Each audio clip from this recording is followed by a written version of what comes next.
अस्सलाम वालेकुम नाज़रीन, ज़ीशान व्लॉग्स में खुश आमदीद। आज मैं आपको बताऊंगा टेलीनॉर व्हाट्सएप की फ़्री ऑफ़र कैसे हासिल करनी। व्हाट्सएप की फ़्री ऑफ़र देता है, जैसे कि आप मैसेज में देख सकते हैं, ये बता रहा है कि आपको *247# से दोबारा लगा दी गई है। ये इसका कोड है जो आपने डायलर से एंटर करना है।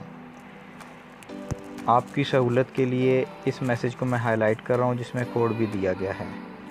आपने सिंपल ये करना है कि टेलीफोन की डायलर पे जाके ये कोड दाखिल करें। अब आप कैसे चेक करेंगे कि आपको ये ऑफ़र मिली है या नहीं? मेरे पास टेलीनॉर की ऐप है, मैं अपनी ऐप को ओपन करता हूँ और आप यहाँ बखूबी देख सकते हैं। ये मेरी ऐप है। ऐप के अंदर जब आप देखेंगे तो ये आपको दिखा रहा है राइट साइड पे 1536 यानी 1.5 GB।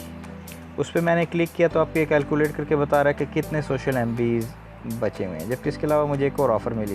इस तरह से आप टेलीनॉर की फ़्री व्हाट्सएप ऑफ़र ना सिर्फ हासिल कर सकते हैं बल्कि उसके बकाया बचे हुए MBs भी चेक कर सकते हैं। वीडियो पसंद आए तो शेयर ज़रूर कीजिए, लाइक ज़रूर कीजिए। शुक्रिया। नई वीडियो के साथ हाजिर होंगे इंशाअल्लाह।